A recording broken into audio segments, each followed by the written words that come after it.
दोस्तों नमस्कार, स्वागत है एक बार फिर से देश और दुनिया की तमाम बड़ी खबरों में। यदि आपने अभी तक चैनल को सब्सक्राइब नहीं किया है कृपया चैनल को लाल बटन दबाकर सब्सक्राइब करें और घंटी बटन भी दबा दें। ये पहली बड़ी खबर है। दिल्ली में 19 दिसंबर को होगी इंडिया गठबंधन की अगली बैठक। कांग्रेस नेता जयराम रमेश ने कर दिया ऐलान। दरअसल कांग्रेस महासचिव जयराम रमेश ने घोषणा की है कि इंडिया गठबंधन की चौथी बैठक मंगलवार 19 दिसंबर को होगी। छत्तीसगढ़, मध्य प्रदेश और राजस्थान विधानसभा चुनावों में कांग्रेस को मिली करारी हार के बाद ये इंडिया गठबंधन की पहली बैठक होगी। जयराम रमेश ने यह घोषणा ऐसे समय में की है जब गठबंधन में शामिल पार्टियों के बीच में तनातनी जारी है और विपक्षी एकता पर संकट मंडरा रहा है। कांग्रेस नेता जयराम रमेश ने कहा कि इंडिया गठबंधन में शामिल पार्टियों के नेताओं की चौथी बैठक मंगलवार 19 दिसंबर को नई दिल्ली में दोपहर 3 बजे से होगी। उन्होंने कहा कि जुड़ेगा भारत और जीतेगा इंडिया। इस बैठक में सीट बंटवारे पर चर्चा होने की संभावना है। इसके अलावा बैठक में 2024 के लोकसभा चुनाव से पहले संयुक्त चुनाव प्रचार पर भी चर्चा हो सकती है। अगली बड़ी खबर, खत्म नहीं हो रहा नोटों का पहाड़। कांग्रेस सांसद धीरज साहू के घर रेड में अब तक 318 करोड़ बरामद, गिनती लगातार जारी। दरअसल आयकर विभाग ने कांग्रेस सांसद धीरज साहू के ठिकानों से अब तक 318 करोड़ रुपए बरामद कर लिए हैं। फिलहाल नोटों की गिनती लगातार जारी है और ये राशि अभी और ज्यादा बढ़ने की उम्मीद है। साहू के पास से रिकवर की गई राशि की गिनती रात भर चलेगी। आपको बता दें कि फिलहाल नोटों का पहाड़ खत्म होने का नाम नहीं ले रहा, गिनती लगातार जारी है। फिलहाल 300 करोड़ रुपए बरामद किए गए हैं। अभी इस राशि के और ज्यादा बढ़ने की संभावना है। अगली बड़ी खबर, चुनावों में करारी हार से कांग्रेस पार्टी बेहद आहत। डीएमके को दे डाली बड़ी नसीहत, कहा सनातन धर्म और हिंदी भाषी राज्यों पर ना दे बयान। दरअसल आगामी लोकसभा चुनावों के मद्देनजर इंडिया गठबंधन की गतिविधियां तेज हो गई हैं। इससे पहले कांग्रेस ने गठबंधन के अपने सहयोगी दल डीएमके को भविष्य में बयानबाजी को लेकर सतर्कता बरतने की सलाह दी, खासकर उन बयानों पर जिसकी वजह से हाल ही में कांग्रेस पार्टी को हिंदी पट्टी के राज्यों में भारी राजनीतिक नुकसान उठाना पड़ा है। अगले साल की पहली छमाही में होने वाले लोकसभा चुनाव को लेकर तमाम सियासी दल तैयारियों में जुटे हुए हैं। 5 राज्यों के विधानसभा चुनाव संपन्न होने के बाद अब विपक्षी दलों का इंडिया गठबंधन भी आम चुनावों को लेकर अपनी रणनीति तैयार करने की मुहिम में जुट गया है और 19 दिसंबर को बड़ी बैठक बुलाई है। हालांकि इससे पहले कांग्रेस पार्टी ने अपनी लाइन क्लियर करते हुए डीएमके को बड़ी सलाह दे डाली है कि पूर्व में दिए गए अपने बयानों पर भविष्य में वो ज्यादा सतर्कता बरते। आपको बता दें कि फिलहाल कांग्रेस पार्टी ने साफ कहा है कि सनातन धर्म और हिंदी भाषी राज्यों पर कोई भी बयान ना दिया जाए। अगली बड़ी खबर, आदिवासी वोटर्स ने छत्तीसगढ़ में किया खेला तो बीजेपी ने विष्णुदेव सहाय को बना दिया मुख्यमंत्री। दरअसल बीजेपी ने छत्तीसगढ़ के नए मुख्यमंत्री के रूप में विष्णुदेव सहाय के नाम का ऐलान कर दिया है। सियासी जानकारों का मानना है कि पार्टी ने यह फैसला राज्य में आदिवासी वोटर्स को ध्यान में रखते हुए किया है। इससे पहले भी आदिवासी वोटर्स को साधने के लिए बीजेपी ने कई ऐलान किए थे। ऐसे में कहा जा सकता है कि बीजेपी ने एक सोची समझी रणनीति के तहत सहाय को मुख्यमंत्री के रूप में आगे किया है। इस बार छत्तीसगढ़ चुनाव में जो इन 29 आरक्षित सीटों में से 17 पर बीजेपी ने जीत दर्ज की है। पिछली बार इन्हीं सीटों पर पार्टी का सुपड़ा साफ हुआ था। हालांकि इस बार ये वोट बीजेपी के पाले में आया है, जिसकी एक बड़ी वजह विष्णुदेव सहाय रहे। इसीलिए पार्टी ने उन्हें मुख्यमंत्री बना दिया है। अगली बड़ी खबर, संजय राउत ने कांग्रेस पार्टी को दे डाली कड़ी चेतावनी। बोले गांधी परिवार के करीबी लोग ना करें मोदी साहब के अनुकूल राजनीति, नहीं तो कांग्रेस को 2024 में होगा बड़ा नुकसान। दरअसल शिवसेना यूबीटी के नेता संजय राउत ने कांग्रेस पार्टी को आगाह करते हुए कहा कि अगर गांधी परिवार के नजदीकी लोग पीएम नरेंद्र मोदी के अनुकूल राजनीति करते रहेंगे तो देश की सबसे पुरानी पार्टी कांग्रेस को 2024 के लोकसभा चुनाव में और मुश्किल का सामना करना पड़ेगा। पार्टी के मुखपत्र सामना में संजय राउत ने ईवीएम मशीन संबंधी आशंका को उठाने का आह्वान किया। उन्होंने दावा किया कि मध्य प्रदेश में जब डाक मतपत्र की गिनती हो रही थी तब कांग्रेस 199 सीटों पर आगे चल रही थी, लेकिन ईवीएम मशीन से गिनती शुरू होने के साथ ही परिस्थिति बदल गई। कांग्रेस की मध्य प्रदेश इकाई के अध्यक्ष कमलनाथ का संदर्भ देते हुए संजय राउत ने कहा कि अगर गांधी परिवार के आसपास के लोग पीएम नरेंद्र मोदी और केंद्रीय गृह मंत्री अमित शाह के अनुकूल राजनीति करेंगे तो 2024 में और खतरा होगा। कमलनाथ ने मध्य प्रदेश में विधानसभा चुनाव के दौरान कांग्रेस के प्रचार अभियान का नेतृत्व किया था।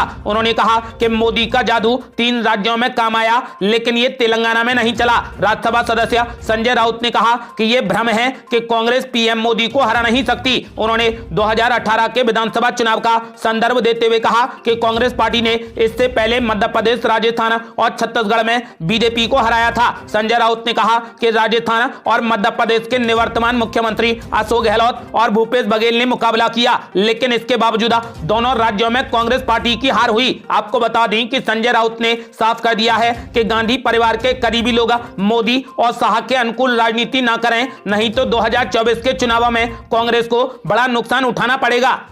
अगली बड़ी खबर, छत्तीसगढ़ के बाद अब मध्य प्रदेश के मुख्यमंत्री के नाम का होगा ऐलान। आज होगी बीजेपी विधायक दल की बैठक। दरअसल मध्य प्रदेश में मुख्यमंत्री चेहरे को लेकर आज बीजेपी विधायक दल की बैठक होगी। विधायक दल की बैठक को लेकर बीजेपी के केंद्रीय नेतृत्व ने पर्यवेक्षक नियुक्त किए हैं। बताया जा रहा है कि ये पर्यवेक्षक राजधानी भोपाल पहुंच चुके हैं। बता दें कि विधायक दल की बैठक को लेकर तैयारियां शुरू हो गई हैं। विधायक दल की बैठक से एक दिन पहले ही नरेंद्र सिंह तोमर, ज्योतिरादित्य सिंधिया, प्रहलाद पटेल सहित अनेक नेता भोपाल पहुंच चुके हैं। गौरतलब है कि विधानसभा चुनावों में बीजेपी को मिली बम्पर जीत के बाद अब मध्य प्रदेश के अगले मुख्यमंत्री के पद को लेकर माथापच्ची चल रही है। बीते 20 साल में पहली बार बीजेपी के साथ ये नौबत आई है। आखिरकार मुख्यमंत्री फेज के लिए अब बीजेपी के केंद्रीय नेतृत्व ने पर्यवेक्षक नियुक्त कर दिए हैं, जो कि आज मुख्यमंत्री के नाम का ऐलान करेंगे। अगली बड़ी खबर, कांग्रेस सांसद धीरज साहू के यहां पर छापेमारी पर अखिलेश यादव ने बीजेपी पर बोला जबरदस्त हमला। बोले बीजेपी की नोटबंदी योजना फर्जी निकली। दरअसल सपा मुखिया अखिलेश यादव ने धीरज साहू के मामले में अपनी प्रतिक्रिया दी है। उन्होंने बीजेपी की नोटबंदी योजना पर गंभीर सवाल उठाए। भ्रष्टाचार, काले धन और जालसाजी की समस्याओं को जड़ से समाप्त करने के लिए भारत में नोटबंदी की गई थी। मोदी सरकार ने 500 और 1000 रुपए के पुराने नोटों को बंद कर दिया था। नोटबंदी के बाद देश की बड़ी आबादी कतार में लग गई थी। बीजेपी ने दावा किया है कि नोटबंदी में भ्रष्टाचार, काले धन और जालसाजी पर लगाम लगेगी। कांग्रेस सांसद धीरज साहू के ठिकानों से अब तक 318 करोड़ की बरामदगी हो चुकी है। आयकर विभाग की टीम नोटों को गिनने में लगी है। अखिलेश यादव ने कांग्रेस सांसद के ठिकानों से आयकर विभाग की छापेमारी में करोड़ों रुपए मिलने पर कहा कि बीजेपी को शर्मिंदा होना चाहिए। उन्होंने बीजेपी को देश के सामने माफी मांगने की भी बात कही। मैनपुरी पहुंचे अखिलेश यादव ने पत्रकारों के सवालों का जवाब देते हुए कहा कि बीजेपी की नोटबंदी योजना फर्जी निकली है। उन्होंने कहा कि मामला एक साहू का नहीं है, इस तरीके के न जाने कितने घरों में पैसा होगा। अखिलेश यादव ने बीजेपी सरकार के दावे पर सवाल उठाते हुए पूछा कि आखिर संबंधित शख्स के ठिकानों से कुबेर का खजाना कैसे निकल आया है। अगली बड़ी खबर, ईवीएम मशीन पर उठ रहे सवालों पर केंद्रीय मंत्री साध्वी निरंजन ज्योति ने विपक्ष पर बोला जबरदस्त हमला। कहा बीजेपी की जीत से बौखला गया है विपक्ष। दरअसल 3 राज्यों में मिली जीत के बाद केंद्रीय मंत्री साध्वी निरंजन ज्योति फतेहपुर एक दिवसीय दौरे पर पहुंची। उन्होंने विपक्षी दलों के इलेक्ट्रॉनिक वोटिंग मशीन यानी ईवीएम मशीन पर उठाए जा रहे सवालों का करारा जवाब दिया। निरंजन ज्योति ने कहा कि 3 राज्यों में बीजेपी को बहुमत मिलने से विपक्षी दल बौखला गए हैं। उन्होंने कहा कि विपक्षी सरकार में आने पर ईवीएम मशीन को मुद्दा नहीं बनाता है। यूपी में अखिलेश यादव की सरकार बनी, कांग्रेस ने केंद्र में 10 वर्षों तक सरकार चलाई। कर्नाटक में कांग्रेस की सरकार बनने पर विपक्षी दलों ने ईवीएम और चुनाव आयोग की निष्पक्षता को नहीं नकारा। अब 3 राज्यों में बीजेपी को मिली जीत के बाद विपक्षी दल ईवीएम मशीन और चुनाव आयोग की भूमिका पर सवाल उठा रहे हैं। सांसद धीरज साहू के ठिकानों से करोड़ों रुपए मिलने पर उन्होंने कांग्रेस पार्टी को भी जमकर घेरा। साध्वी निरंजन ज्योति ने आरोप लगाया कि कांग्रेस पार्टी के लोगों ने भ्रष्टाचार करके खजाना जमा कर लिया है। इनकम टैक्स विभाग के छापे में मिली रकम को देश के निर्माण में लगाना चाहिए। उन्होंने कांग्रेस पार्टी से इस मामले में स्पष्टीकरण देने की भी मांग की है। अगली बड़ी खबर, धीरज साहू मामले में केंद्रीय मंत्री अजय भट्ट ने कांग्रेस आलाकमान पर बोला जबरदस्त हमला। कहा भ्रष्टाचार को बढ़ावा देती है कांग्रेस। दरअसल हल्द्वानी पहुंचे केंद्रीय रक्षा राज्य मंत्री अजय भट्ट ने बीजेपी ऑफिस में पत्रकारों को संबोधित किया। उन्होंने कांग्रेस पर गंभीर आरोप लगाए। अजय भट्ट ने कहा कि कांग्रेस भ्रष्टाचार को बढ़ावा देती है। धीरज साहू वर्ष 2010 से लगातार राज्यसभा सांसद बनते आ रहे हैं। उन्होंने आरोप लगाया कि कांग्रेस पार्टी भ्रष्टाचार को संरक्षण देने का काम करती है। विपक्ष पर निशाना साधते हुए उन्होंने कहा कि इंडिया गठबंधन भ्रष्टाचारियों का घमंडी गठबंधन है। रक्षा राज्य मंत्री अजय भट्ट ने प्रधानमंत्री नरेंद्र मोदी के बयान का हवाला दिया। उन्होंने कहा कि पीएम मोदी ने स्पष्ट कर दिया है कि किसी भी कीमत पर देश के अंदर भ्रष्टाचारियों को पनपने नहीं दिया जाएगा। राज्यसभा सांसद धीरज साहू राहुल गांधी के बेहद करीबी माने जाते हैं। भारत जोड़ो यात्रा में धीरज साहू राहुल गांधी के साथ चल रहे थे। भ्रष्टाचार मामले में शीर्ष नेता सोनिया गांधी, राहुल गांधी और पार्टी अध्यक्ष मल्लिकार्जुन खड़गे पूरे तरीके से चुप्पी साधे हुए हैं। चुप्पी साधने से कांग्रेस पार्टी की मंशा साफ नजर आ रही है।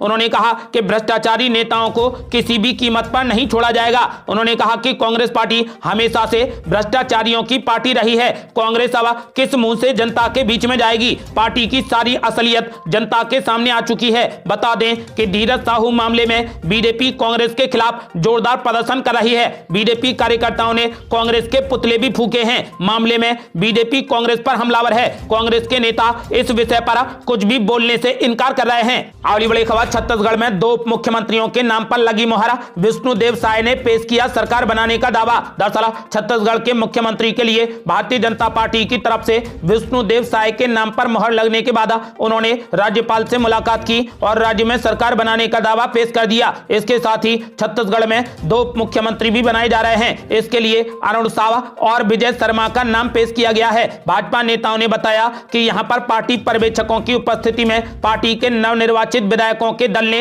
विष्णुदेव साय को अपना नेता चुना। उन्होंने बताया कि राज्य के पूर्व मुख्यमंत्री रमन सिंह ने साय के नाम का प्रस्ताव किया तथा प्रदेश अध्यक्ष अरुण साव और वरिष्ठ नेता ब्रजमोहन अग्रवाल ने उनका समर्थन किया। मुख्यमंत्री चुने जाने के बाद साय ने संवाददाताओं से कहा कि एक मुख्यमंत्री के रूप में मैं सरकार के माध्यम से मोदी की गारंटी को पूरा करने का प्रयास करूंगा। आपको बता दें कि फिलहाल विष्णुदेव साय ने सरकार बनाने का दावा पेश कर दिया है।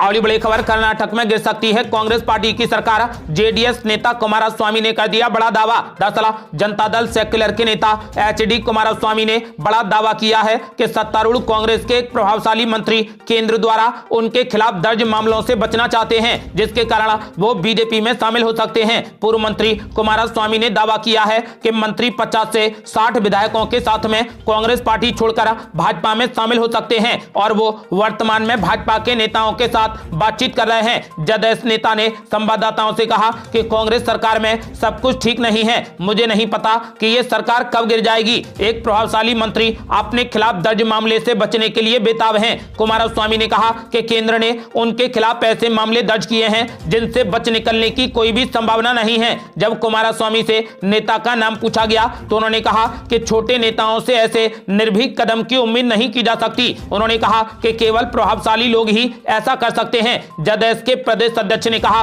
कि कर्नाटक में किसी भी समय महाराष्ट्र जैसा कुछ भी हो सकता है। उन्होंने कहा कि मौजूदा राजनीतिक माहौल को देखते हुए कुछ भी हो सकता है। उन्होंने साफ कर दिया है कि कर्नाटक में कांग्रेस की सरकार कब गिर जाए कुछ भी कहा नहीं जा सकता। अगली बड़ी खबर, पटना में गृह मंत्री अमित शाह ने जाति आधारित सर्वे का किया समर्थन। बोले बाधा उत्पन्न करने का कोई इरादा नहीं था। दरअसल केंद्रीय गृह मंत्री अमित शाह ने पटना में पूर्वी क्षेत्रीय परिषद की 26वीं बैठक की अध्यक्षता की। बैठक में बिहार के मुख्यमंत्री नीतीश कुमार और अन्य सदस्य राज्यों के प्रतिनिधि भी शामिल हुए। बैठक में तेजस्वी यादव भी शामिल हुए। बैठक में कई छोटे और मोटे अनाजों के लिए न्यूनतम समर्थन मूल्य, बुनियादी ढांचे का निर्माण, जल बंटवारा आदि जैसे कई मुद्दों पर चर्चा की गई। पूर्व क्षेत्रीय परिषद में बिहार, पश्चिम बंगाल, उड़ीसा और झारखंड राज्य शामिल हैं। यह पहली बार था कि अगस्त 2022 में जदयू द्वारा बीजेपी को पछाड़कर राज्य में महागठबंधन सरकार बनाने के बाद अमित शाह और नीतीश कुमार ने बिहार में मंच साझा किया। आपको बता दें कि बिहार में कराए गए जाति आधारित सर्वे को लेकर केंद्रीय गृह मंत्री अमित शाह ने अपने संबोधन में कहा कि जब उनकी पार्टी बिहार में सत्ता में थी तो उन्होंने जाति आधारित सर्वे का समर्थन किया था। उन्होंने कहा कि राज्यपाल ने भी विधेयक को मंजूरी दे दी है। उन्होंने कहा कि जाति सर्वेक्षण को लेकर कुछ मुद्दे हैं, उन्हें उम्मीद है कि राज्य की सरकार उनका समाधान करेगी। गृह मंत्री अमित शाह ने कहा कि केंद्र सरकार का कभी भी जाति आधारित सर्वेक्षण में बाधा उत्पन्न करने का कोई भी इरादा नहीं था।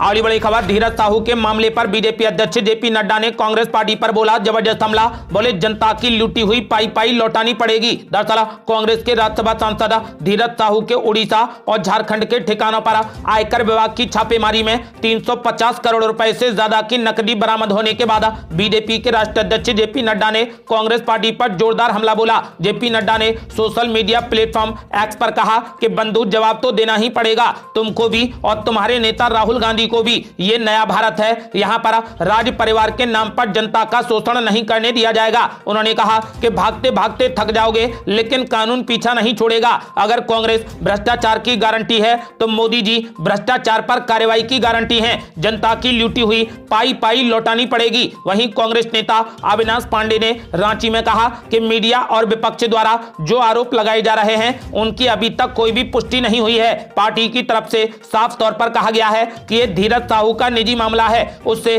पार्टी का कोई भी लेना देना नहीं है। जबकि झारखंड सरकार में मंत्री और कांग्रेस नेता बन्ना गुप्ता ने कहा कि धीरज साहू और उनके पिता खानदानी लोग हैं, एक बड़े व्यवसाय और बड़े घराने से उनका ताल्लुक है। सैकड़ों साल से ये अपना बड़ा व्यापार कर रहे हैं। ये पैसा किस मदद का है, ये आयकर विभाग को साफ करना चाहिए। आपको बता दें कि फिलहाल कांग्रेस पार्टी ने धीरज साहू के मामले पर अपना पल्ला झाड़ लिया है।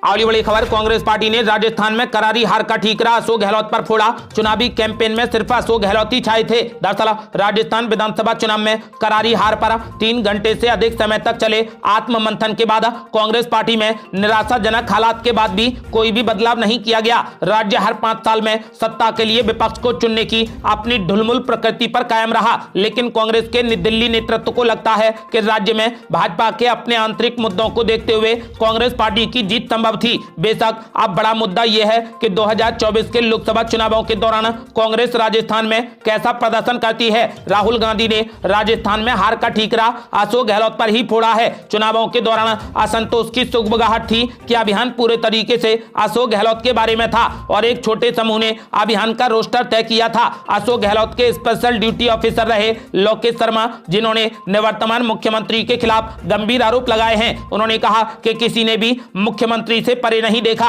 और इसका खामियाजा पार्टी को भुगतना पड़ा। आपको बता दें कि राजस्थान में चुनावी कैंपेन में सिर्फ अशोक गहलोत ही छाए थे, जिसकी वजह से पार्टी चुनाव हार गई। अगली बड़ी खबर, बंगाल के बकाये पर ममता बनर्जी ने मोदी सरकार पर बोला जबरदस्त हमला। कहा या तो गरीबों का पैसा दो या फिर कुर्सी छोड़ दो। दरअसल पश्चिम बंगाल की मुख्यमंत्री ममता बनर्जी ने एक बार फिर राज्य का बकाया केंद्र की ओर से जारी नहीं किए जाने का दावा करते हुए बीजेपी नीति मोदी सरकार पर तीखा प्रहार किया। मुख्यमंत्री ने दावा किया कि केंद्र पर पश्चिम बंगाल का 1.15 लाख करोड़ रुपए बकाया है। उन्होंने कहा कि बीजेपी के नेतृत्व वाली एनडीए सरकार को या तो फंड जारी करना चाहिए या फिर कार्यालय खाली कर देना चाहिए। मुख्यमंत्री ममता बनर्जी ने यह भी कहा कि राज्य के बकाये की मांग करते हुए उन्होंने प्रधानमंत्री नरेंद्र मोदी से मिलने का समय मांगा है। न्यूज एजेंसी पीटीआई के मुताबिक मुख्यमंत्री ममता बनर्जी ने अलीपुर द्वार में एक जनसभा को संबोधित करते हुए कहा कि बंगाल के बकाया 1.15 लाख करोड़ रुपए का फंड मांगा जाएगा। उन्होंने कहा कि हम नारा लगाएंगे कि या तो गरीबों का पैसा दो या फिर कुर्सी छोड़ दो। ये थी अब तक की बेहद बड़ी खबरें। रोजाना की ताजा खबरों को जानने और हमसे जुड़ने के लिए चैनल को लाल बटन दबाकर सब्सक्राइब करें और घंटी बटन भी दबा दें। जल्दी मिलते हैं बड़ी अपडेट के साथ, तब तक के लिए जय हिंद, जय भारत।